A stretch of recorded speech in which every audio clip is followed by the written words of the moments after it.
as I'm sure you can attest to, I was trying to keep track of all my friends from different clubs and extracurriculars and trying to figure this out. I was in a long distance relationship at the time, and I was driving 2 hours on the weekend. So I had a chance to call my friends, catch up, see Yep. what was going on.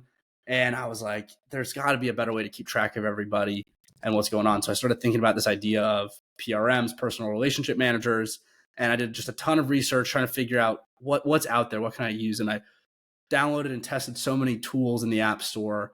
All of them had sub 10 downloads, and I couldn't figure out what it was. I have some theories I'll run past you here in a bit, but I ended up coming across you and what you're building and have been building at Clay since 2018. And so with that, I'd love to give you a chance to introduce yourself to my group, and we can go from there. Perfect. Well, appreciate that and excited to dive in. So I'm Zach Hammond, one of the co-founders of Clay. I'm originally from New York and grew up coding, designing, sort of at the intersection of those. Have been doing that since I was a little kid. Have studied computer science at school and was always like in and around startups. Started a company out of college. I was a Teal fellow and had the opportunity to work on stuff in the dev tools space. And so learned a ton through that. That's where, through that experience, I met my co-founder, Matt, who I've been working on Clay with.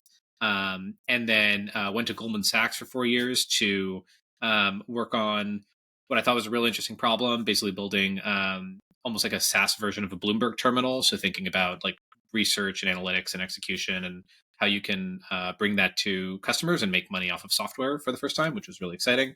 And then started Clay with Matt a few years ago to rethink and bring both design and engineering sort of best practices and sort of best in class software to both consumers, prosumers, and teams, enterprises, where we sort of describe it as a home for your personal and professional relationships.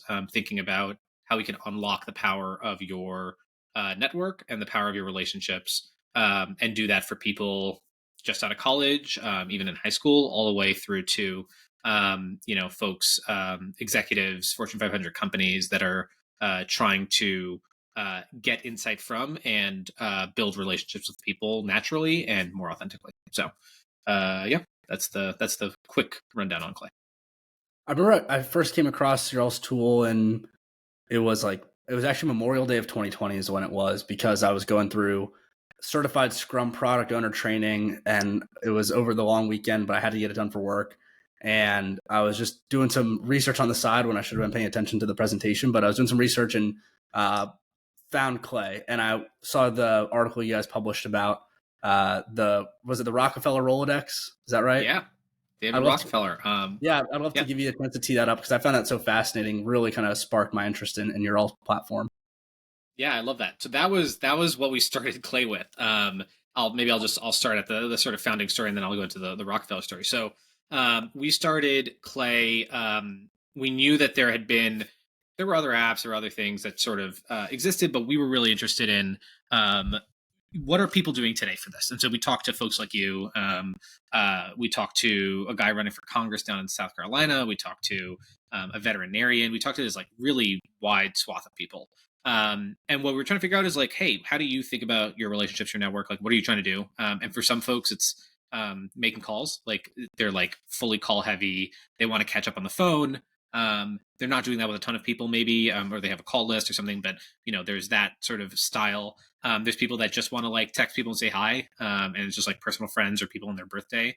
And then there's folks, the guy running for Congress had a chief of staff who was aggregating index cards every day on like the people that he was going to meet, about to meet, did meet, running through their constituents, because that's how you win a hyper-local election nowadays, is you just get to know your constituents in that way.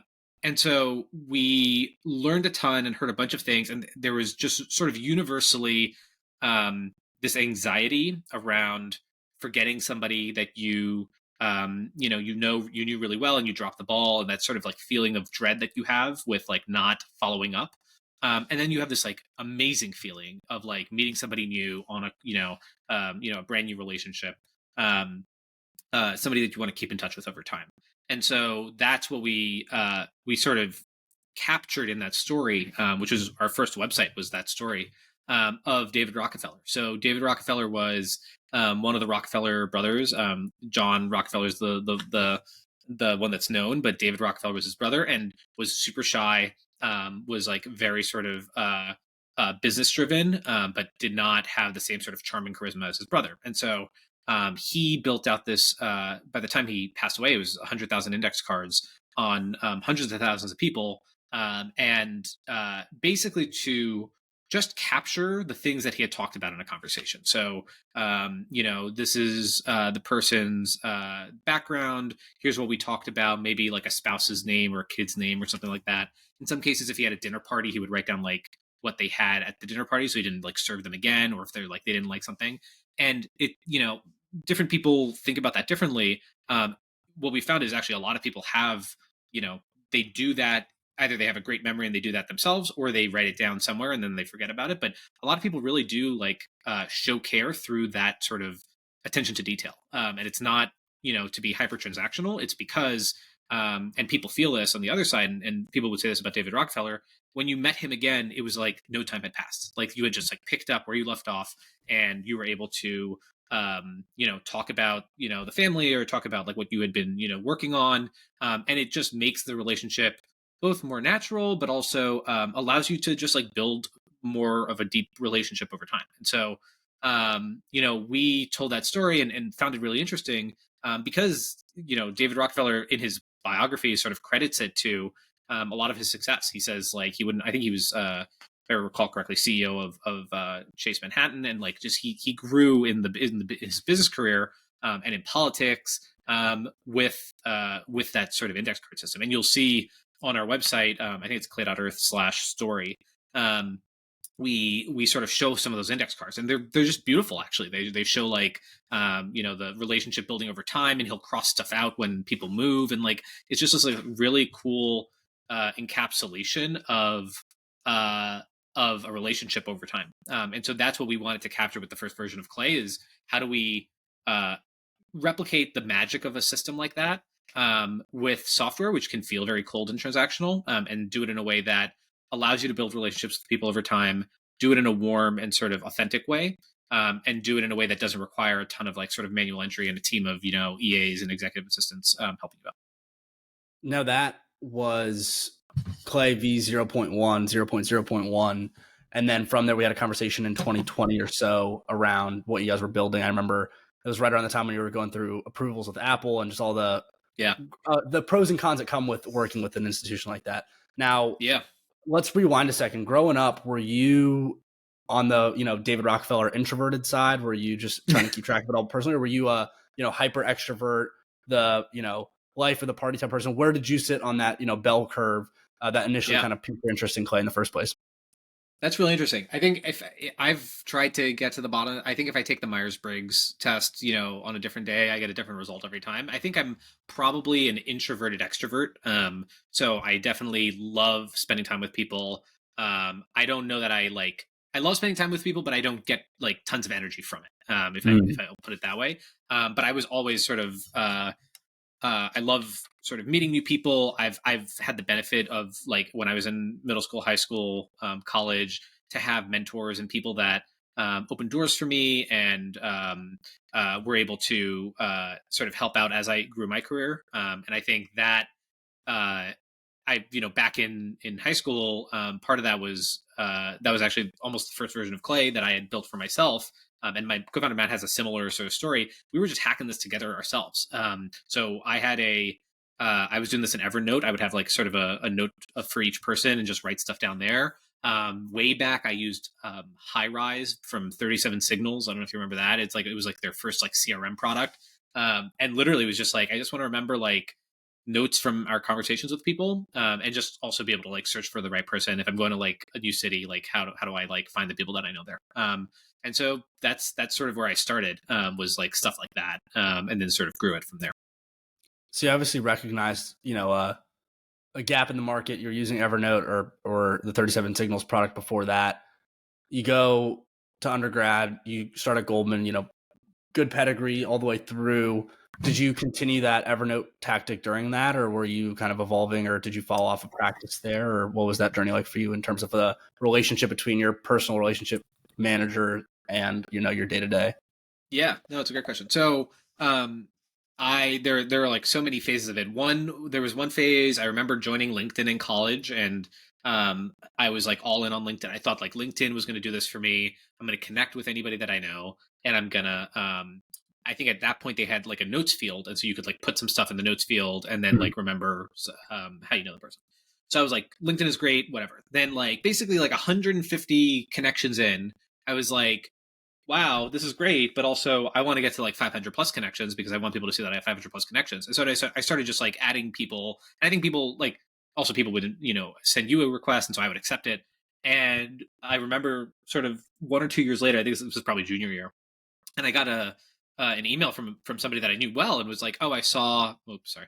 I saw that you know this person on LinkedIn. Could you intro me?" And I was like, "I've never heard of this person in my life." And that was like a sort of wake up call for me. Like LinkedIn is not going to be that for me. It's great for a social network. It's great for sort of like an audience and having like knowing some people that like yeah for sure connect with people that you've met with, but it's not going to be enough for you to understand how you know those people. And there's a bunch of people that you don't want to connect with on LinkedIn that you want to remember over time. And so from there, I tried a bunch of other things. I tried, especially at Goldman. That was another sort of wake up call moment where we wanted to hold events and bring sort of startup people from the New York City ecosystem, tech ecosystem. This is in 2014, 15, into Goldman because Goldman had a bunch of also really great tech, a third of the company's engineers. But there wasn't sort of cross pollination. It was like we didn't have designers, we didn't have product managers. Like I wanted to like bring people in like that. And so we started to do that. And I was like, I'm just going to start like having like a breakfast series. Let's like bring people in and like have them like share what they're working on. And we brought a friend of mine from Pinterest and a bunch of friends from like fintech in New York and all this. But I was like, how do I find these people? And like LinkedIn, and you search LinkedIn, I'm like, I don't know them well enough to do it, and like whatever. Search my email. I remember getting on Superhuman early there, and that was like really magical. I was like, this is perfect. Like I've got my tech stack figured out.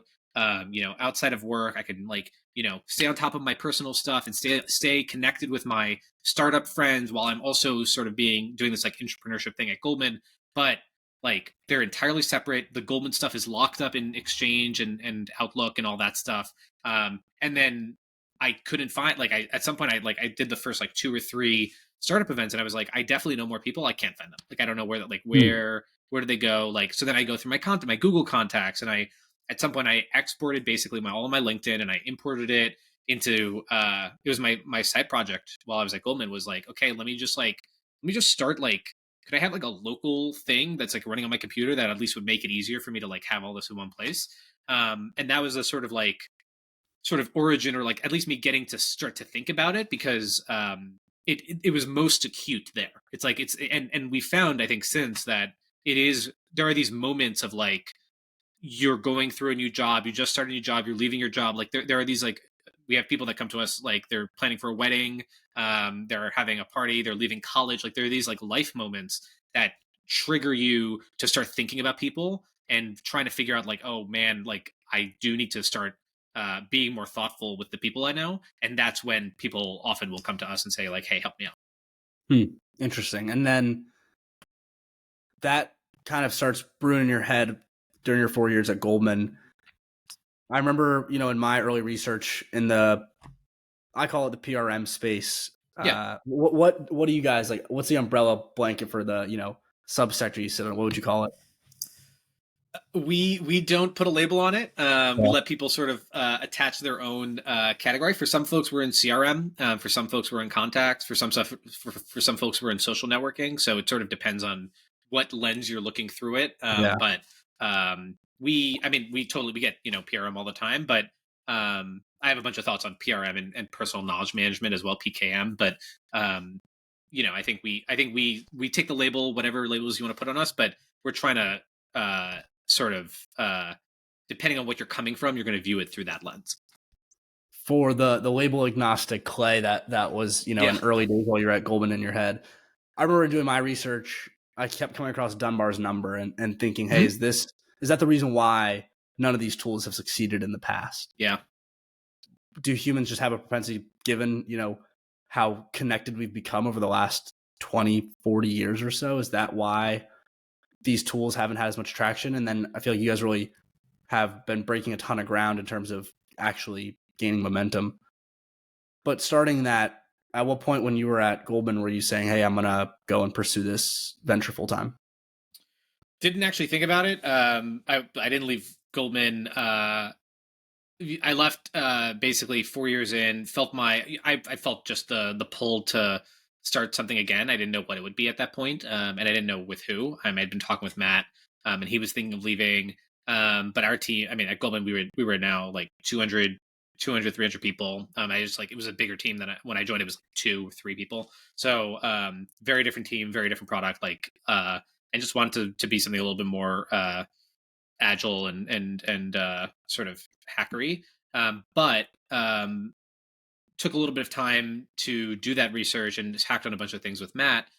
Knew I wanted to start something with him. He's a really great designer, product thinker, also just a great guy, and I think that's very important in a co-founder relationship. And so that's what led me to start it with him. Um, the Dunbar number is a real thing, right? So when you look at all the social psychology research, economics research, neurological research. For those that don't know, Dunbar's number, 150 people, is basically the number of people that you can, I think it's remember their name or remember their face, or match a name to a face, something like that.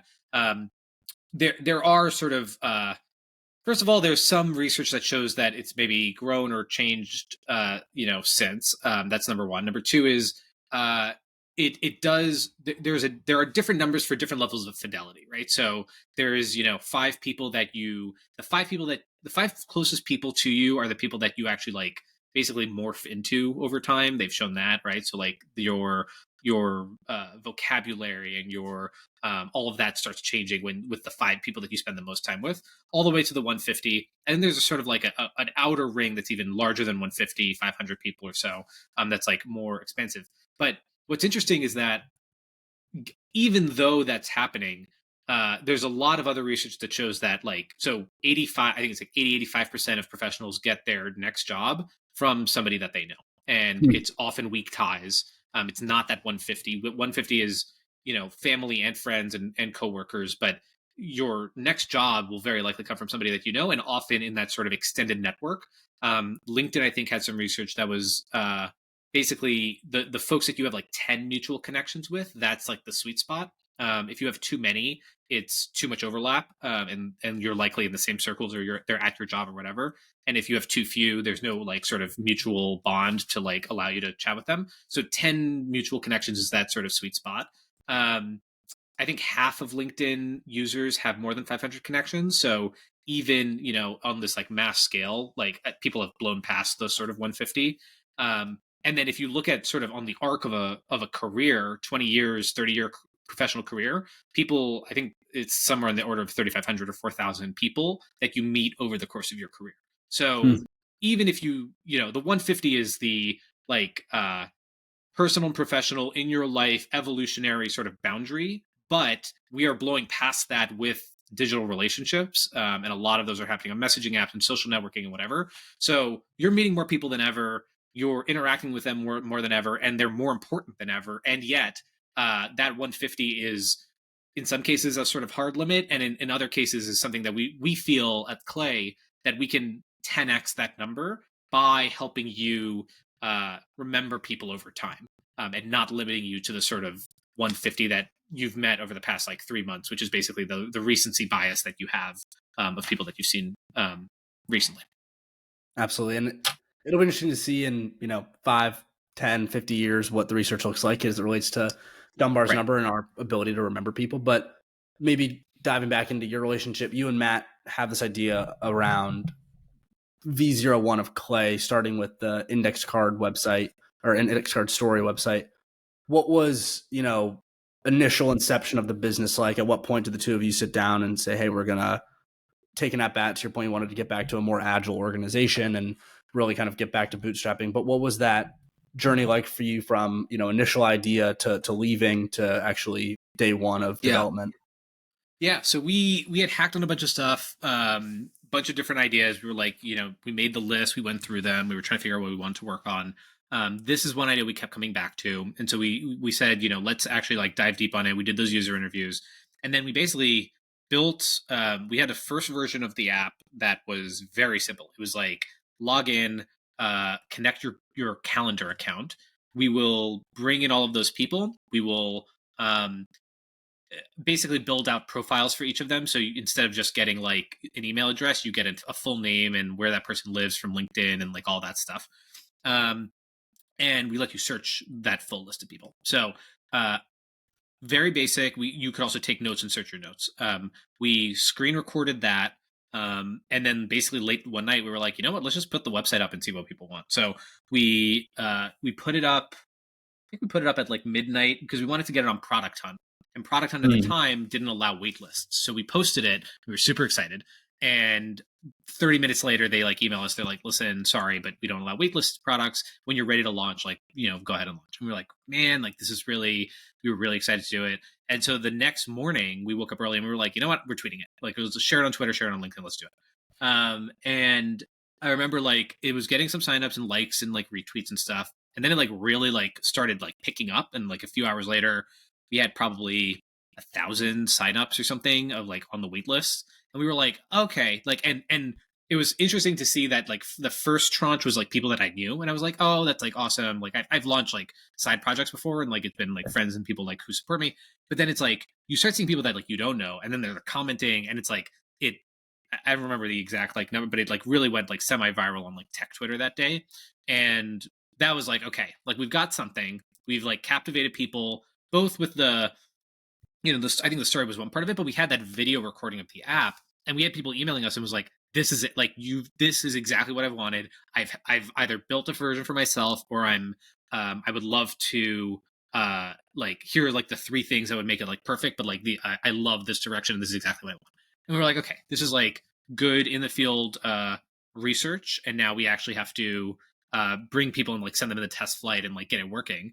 And so we did that, and immediately it's like, I and Matt had coded the first version, and immediately like you connect. I have probably 10,000 people in Clay. The next person that we onboarded had like 40,000, and like the whole app crashed. And we were like, oh, okay, so like let's now like rethink the architecture, rethink the engineering. Like let's like figure out scale, because to do this well, you actually do have to deal with huge amounts of data, because contacts, people think it's just like, oh, you have your contacts app on your phone, your contacts book, your address book. It's like what? It's like a few lines of text. That's it.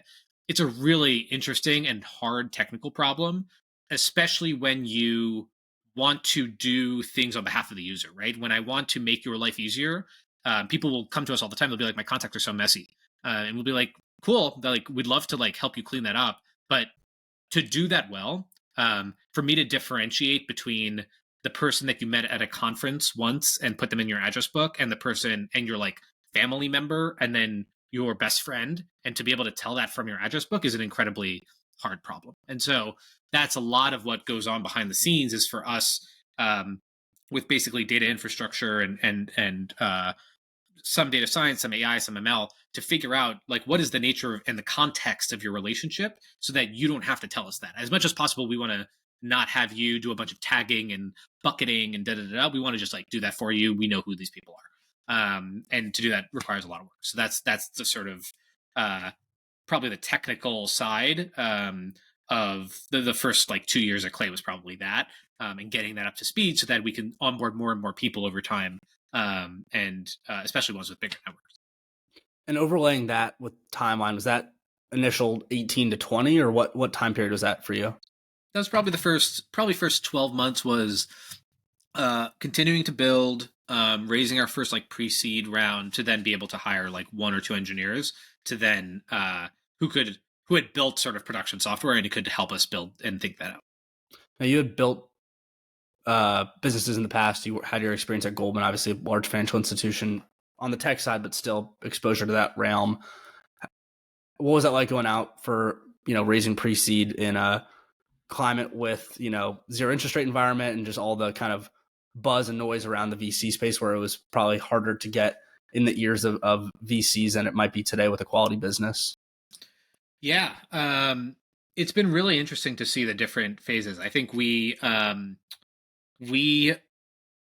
got to know a bunch of great folks who were, I think, who have brand and vision alignment with what we were trying to build, and that means, um, you know, design and product first software. It means privacy first software. It means building sustainable businesses that are like revenue generating from day one. Um, it means doing things at the sort of intersection of different categories and not fitting neatly in one box. We would often have, I think it's a gift and a curse in a lot of ways, but especially when you're with um, a lot of new investors, a lot of people that haven't, been around the table as long, will, if you don't fit neatly into, like, you are a satellite company, or you are a social network, or you are a consumer app, like, they want to put you in one of these boxes, and then they will go out and find comps or benchmarks for what those companies do as much as possible, and they'll just like benchmark you to that. And so when you have something that's like um outside of the sort of norm, which a lot of the sort of category defining companies are, what is Airbnb? Like, a hospitality company? Is it a software company? Is it where does it fit in? When you start like looking at these companies on the edges, it's only really the people that are like, I will take a chance on this, and I will and I will think about this critically, but also realize that, like, what could go right instead of what could go wrong. I think Hmm. that's what a lot of like great investors do. Same thing for I think the amount of what was I going to say, the the sort of venture ecosystem's appetite for both things that are pre-seed, things that are, folks that, oh, that's what it is, like, folks that had invested in the space before. There's a lot of companies that have come and gone in the space. There's a lot of companies that have come and gone in every space. And so when you go in with an idea and you go to like the investor that you think is the expert in the space, and you want to learn and absorb and take the best practices, and that's what a lot of what we were doing. Some of them were like, I love this space. I know that these companies have not worked for these reasons, but I am still excited about it. And you guys have a great new, interesting take on it that solves a lot of the previous pain points. Let's dive in. Um, and similarly, you have uh, the other side of it, which is, people that are like, I've been burned on this. I don't understand why it doesn't work.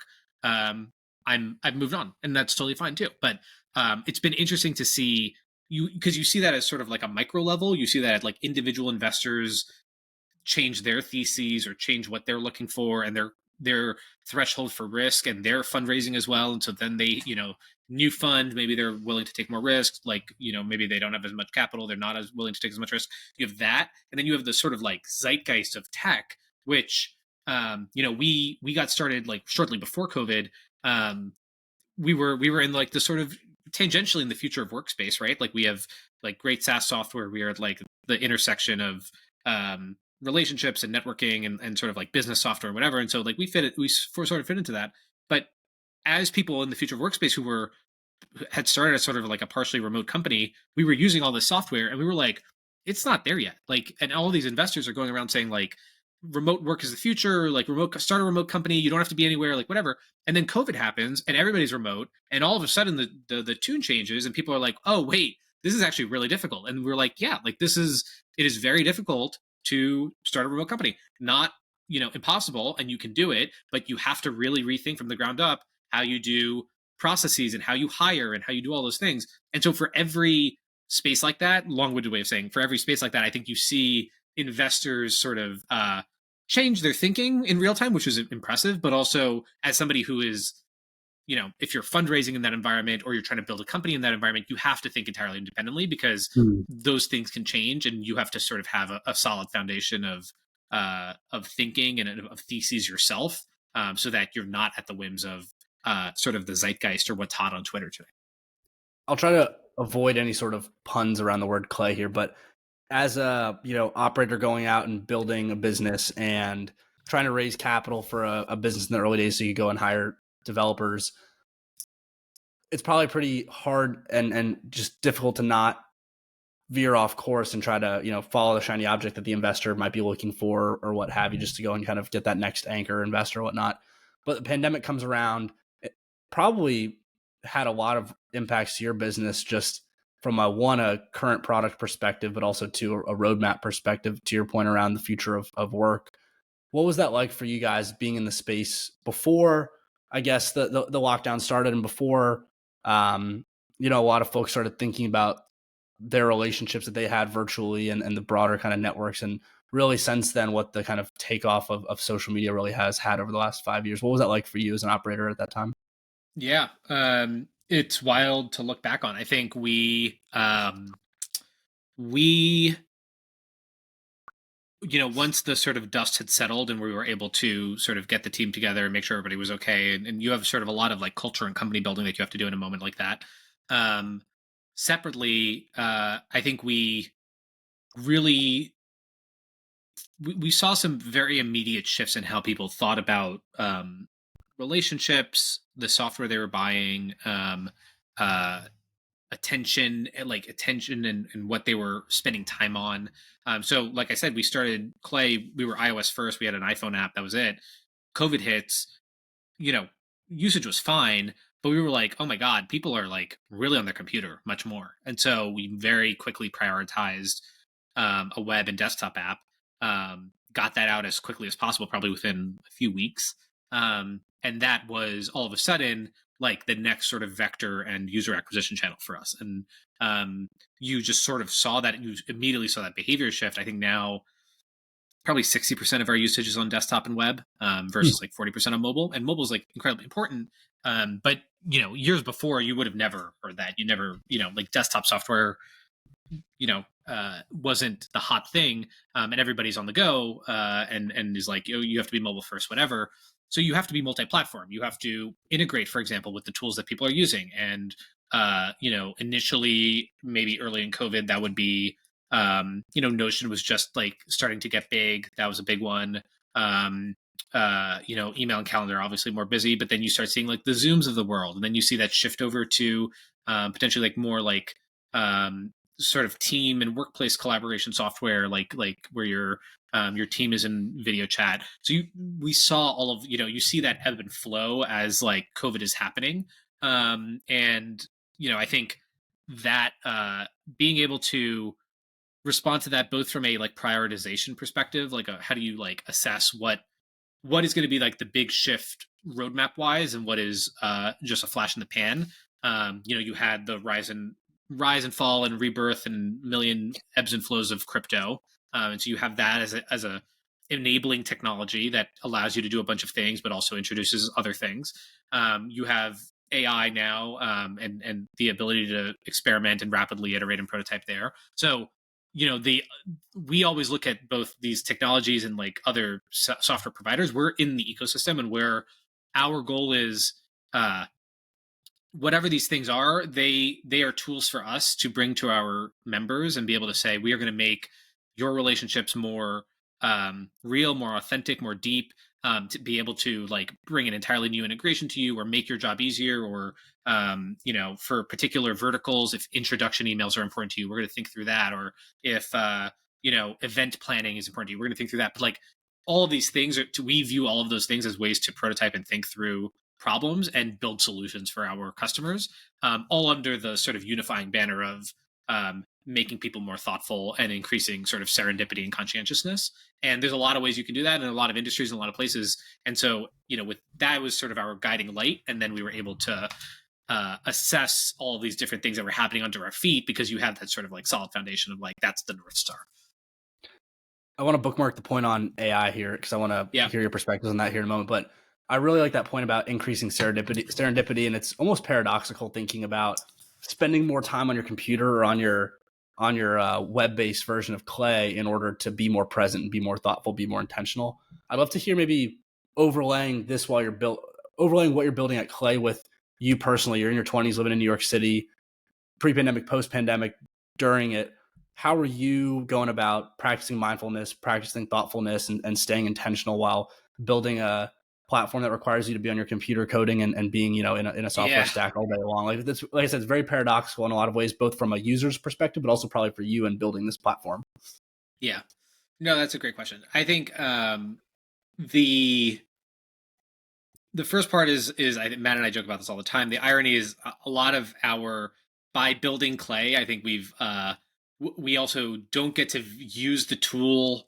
We see all of the sort of cracks in the tool, and we're always trying to improve it. But it this is certainly the tool that I would have wished for. It's just hard when it's your baby and you have to use it and you see all of those sort of imperfections. So that's one thing. The second thing is I think in New York SF, my co-founder Matt is in SF now. Like, they are unique ecosystems for building relationships, both personally and professionally. And the you really see your own sort of approach to that shift as both your age changes and as your location changes and as your industry changes and as your like job and role change. Like you really can, I think, if you're just out of college, maybe you've just had one job or one internship, you maybe don't see that as much. You think that that's how I was having probably like 3 or 4 coffees before work every week. I would just like catch up with people. I'd like cold DM people on Twitter. My old roommate and a bunch of my friends in New York were very good at that. Of just like, hey, you seem cool. Let's catch up. Like, would you like to grab a coffee? And like that was uh, still exists, and like the New York tech ecosystem, is much more mature today. Same with SF. People do that all the time. It's one of the magical things about X, Twitter, is being able to you have this sort of corpus of work, and people. It's basically LinkedIn for a lot of people is X, but your approach to that changes, and like your willingness to do that every week changes. Your um, the context in which you're doing that. Are you doing it because you're looking for a new job, or you're like you're working on a new project, or you just want to like meet new people? And then I think at some point people really do feel the limit. It's one thing to like reach out, grab coffee, and you like sort of check that box. You're like, great, I did it. And then what? Like it's always a sort of like, how do I build this without, I can't grab coffee with you every like 2 weeks. So like how do you like keep that going and that momentum, digitally or offline? And that's what I think a lot of people struggle with. It's like, what is the right cadence? We think, it doesn't have to be an email every, 2 weeks or a month being like, hey, what's up? What's new? Because that puts a lot of the work on the other person, right? So a lot of what we try to do is say, we don't want you, we're not, our system or our methodology or our philosophy is not to have you talk to people every day. That's not what it is. You tell us what your ideal outcome is, and we will help you remember those people over time. But even just seeing their face and being like, oh, I haven't thought about that person in a while, that's enough for us. Like that check mark in like the mental sort of remembering motion, that's the mindfulness to us. And I think that works for both the like college student who's meeting like tons of new people and is at networking events, and you're at at the bar and like whatever, like that works for that person, all the way to mid-level professional with a family, all the way to executive who's giving back their time and mentoring. Like it works at all stages, because despite the like different network sizes and everything, all we're trying to do is say like, have you thought about this person in a while, and what's new in their life? And that really makes you, yes, you have to be at your computer a little bit more or on your phone a little bit more, but it's pretty fast, honestly. And what it enables you to do is go from that 150, because for a lot of people, that 150 quotient is basically the people that they've known for a while, plus like the people that they met in the last quarter. And Yeah. so when you start like going beyond that, it gets, increasingly difficult and increasingly more meaningful to keep up with that in a very non-transaction. Two-part question for you here. First, which being, is there a case study or an example you can think of where you met a user or you heard from a user where they said, hey, having Clay help me with X? Is there like something a token that sticks out in your head around that? And then second part, what is the ideal Clay user's demo or just like ethos look like to you guys as you're building, the future of this business? Yeah. First one, I can do a recent example. We onboarded a user. They emailed us with like a few, they had a few questions or something, maybe about an integration or a feedback, like a feature request. So I emailed back and I was like, it's on our roadmap, but we'll keep in touch. And then 2 weeks later, they email us and they're like, by the way, I just thought you should know that like Clay like worked like immediately. We were like, what do you mean? And they're like, I logged in for the first time and I saw I think it was either a news article or it was either a news article or a Reconnect recommendation, but it was somebody that he hadn't talked to in a while. And he reached out. He was not actively looking for a new job, but was like, hey, I'd love to like reach back out and like keep in touch. And it was literally like top screen the first time he logged in. And he goes, clicks on it, reaches out, says like, hey, it's been a while, let's catch up. Emails us and is like, hey, by the way, that guy is like hiring and I'm now like interviewing there. And we were like, whoa, like that's congrats, like that's amazing. And then he emails back like 3 weeks later. He's like, by the way, I got the job. And we were like, whoa, like that is unbelievable from a timing perspective, from a capturing the magic perspective. And that's exactly the experience that we love hearing. It's very acute. And we've had probably at least 10 of those types of situations where it's like I reconnected with somebody and it resulted in X, whether that's a new job or a new opportunity or just a rekindled friendship. We have like tons of them where they don't like email us about it as well, which is fine. But those are the ones that really like are particularly meaningful to us because you hear it and you see it and then you like see the result in people's lives like almost instantly, which is an amazing sort of result of gratification or sort of instant gratification type thing. The ideal demo for us, there's a few. The first is we call it the modern professional. So whether you're new into the workforce, just coming out of an MBA program or college, all the way to your mid-level in your career, that your next job is going to come from somebody in your network. Those people are like, they love Clay, they use it on an individual capacity. We will continue to build for those folks. That doesn't require a particular network size. It doesn't require a particular goal in life. It doesn't require a particular industry or role. To us, it's if you want to be more thoughtful with your relationships, again, either personally or professionally. We have people who they're building their Christmas card list with their spouse in Clay, like totally fine, like we love that. All the way to people that are trying to get a promotion and are like, I'm going to like invest in this as a tool for my career.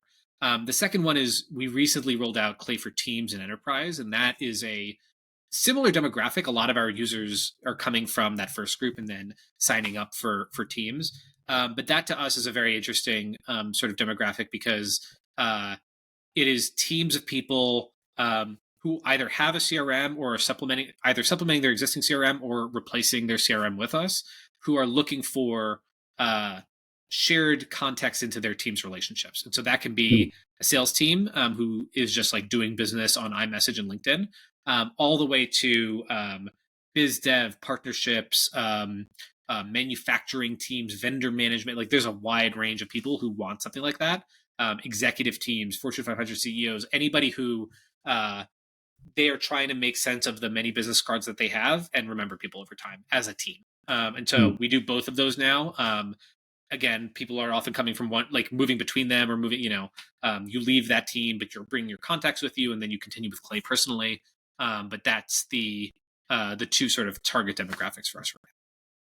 I love your answer to the first question. I mean, it's a perfect example of increasing serendipitous moments in life. To your point, the timing of just opening up Clay and seeing that job or the person that they reconnect with to get the job is pretty sweet. Exactly. As we round out here, a couple of last ones for you. We last spoke in 2020, 2021 or so. I didn't know a single thing about LLMs, AI, ChatGPT, Gemini, whatever. What's been the impact of, the mainstream understanding and real scale of some of these LLMs and AI tools that has impacted you all, whether it be positive or negative? Yeah, it's a great question. We've seen incredible. We've been prototyping with it for a while. We were on the the GPT-3 API beta back in 21, probably. So we've been experimenting with it for a while, and we've been using versions of generative AI in parts of the product, summarization and bios and processing information and data cleanup and stuff like that. I think what we've found is, first of all, just a huge appetite for tools like that, which is fine. It changes people's workflows and things. As designers and product people, what we try to figure out is, you know, is it the UI, or is there different UI that can leverage generative AI in more useful ways that's not chat? Because we remember back in 20, again 15, 16, there was a wave of sort of NLP chatbot type things that, like, Facebook acquired a bunch of companies, and, like, chatbots were the future for a while until they weren't. And the reason for that is they are brittle, they do break, and they misunderstand, and it is in some cases more work, right? There's a reason why we went from the command line, where you type out stuff, complex commands, to then UIs where everything is visible and you can do more complex things. And now we're back to sort of a command line paradigm, which is fine, but there is a middle ground. And so what I think we're trying to figure out is, what is the right UI paradigm for tools like this, and how do you take the best of LLMs and the best of UI design in the past, like, 20 years, and combine them together. And so we're constantly experimenting with that. The big thing for us is, we have a huge data set that AI can operate on. And so we recently announced we crossed 100 million contacts under management, relationships under management for our members. That's growing. 1.5 or so billion emails, calendar events, text messages available. That both is a huge data set for our users to be able to manage and search through themselves, but is also a huge opportunity for private AI sort of search and understanding to do things on your behalf, if we do that right. And so we're constantly iterating on it. It is incredibly hard to test. It is incredibly hard to iterate on. It is incredibly hard to perfect and put into production. It's very easy to make an experiment that looks great, but then it's very hard to make that a real tool. And that's why you see, so many of the companies will start with summarization or Copilot or whatever, and then it's like, whoa, like, let's slow it down, because there's stuff that we haven't, use cases we didn't think about, or the user got the wrong answer, or it's hallucinating, or that person shouldn't have access to that data. Like, there's real pitfalls. So a lot of what we're trying to do is think thoughtfully about it, and the tooling is just the tooling, the ecosystem, the research is changing so quickly. It's a really exciting time for us, and we're pumped by the possibility that it has for the product and for the company as a whole. As a natural segue, rounding out here in terms of future products, what you're excited about. You have your Apple Vision Pro in the background for anyone listening on audio. Just saw your new product or feature release around what the tool looks like within Apple Vision Pro. I'd love to give you a chance to tee that up a little bit further. I mean, it's so cool, and obviously that's just V1 of what that tool looks like behind you. But I'd love to hear your perspectives on current state of AR, VR, and integrations with Clay, and what the future might hold for you guys there. Yeah. So it's basically an extension of our, we were iOS first. We then, moved to the Mac. We've been, big fans of tooling, great software in the Apple ecosystem for a very long time. So when they announced the Vision Pro, we were incredibly excited by the possibility of building for an entirely new platform. We were lucky enough for, to be able to go to a few labs with Apple and work with the team there to think through new paradigms, particularly in this productivity sort of ecosystem. A lot of what they want to do is build, it's not just an entertainment device. It's not just a gaming device. It's not just an iPad in 3D. It is a productivity powerhouse, and you can really do real work in it. But again, same thing with the AI point. Like, it requires you to really think outside of the box and come up with like new paradigms for how you interact with the same data. And so we rolled out our Apple Vision Pro like native app day one. We were on the App Store alongside like really sort of forward-thinking productivity folks. And I think our demo is probably one of the most interesting in my mind, where you can actually see in 3D your relationships and the people but then how they connect to each other. And we've always like experimented with, we've had folks ask us all the time, can you give me a graph view like in a personal knowledge app, where I link my notes together. And it's just like a node and a bunch of like things coming off of it. And if you Yeah. connect nodes together, great, like, it works.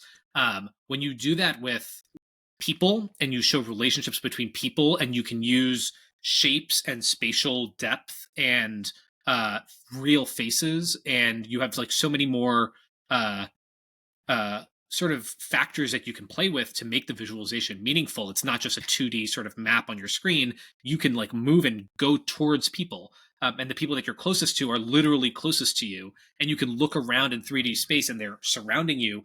It becomes almost like those like crazy like museum exhibits that you go into and you like look up and it's like, oh my God, this is cool. And then you go home. It's like an entirely new paradigm. And so we brought Clay, all of the sort of existing search and person profile stuff to Clay there, which was really easy. They've made it very easy. But then really rethinking like seeing my people on a globe and like being able to interact with a globe in 3D and see those people, and you zoom in and you get closer and they're like there's like more people there.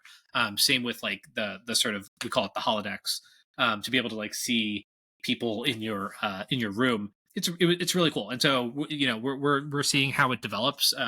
But been very lucky to try it and see how the best developers in the world are using it and building for it. And I think there's like a lot more to come. You're going to see a lot of really cool new use cases beyond just like existing software brought over to it. Yeah, I'm excited to test it out myself. I'm gonna plug all things Clay in the show notes here, but Cool. as we round out here, I'm curious. It's we're recording this on February 23rd. Yesterday, Reddit announced that they're gonna file an IPO.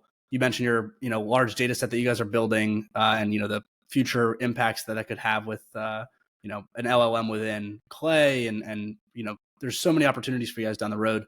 I'd be curious, where in your head do you see Clay going over the next couple of years? Do you have the vision of, ringing the bell with Matt on the New York Stock Exchange? What's ideal end goal in the next couple of years, or future goal in the next couple of years for Clay?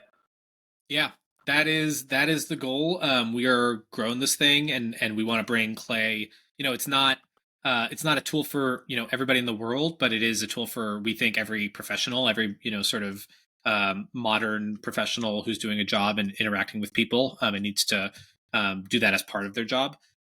So there's a long way to go. We have so much more to do.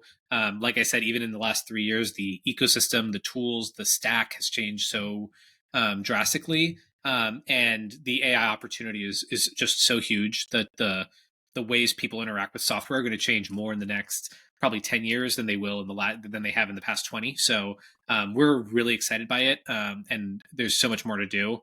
We have a great team that's focused on that and building that and bringing we really talk about it like bringing the future into today, and it's happening. So we're pumped, and we're excited to grow, scale revenue, scale our membership base, and make something that is like really generate. I think for nerds like me, I think there's software that like really sticks with you. There's like that app that you used once, that you like cannot get out of your head. And I remember all sorts of software like that.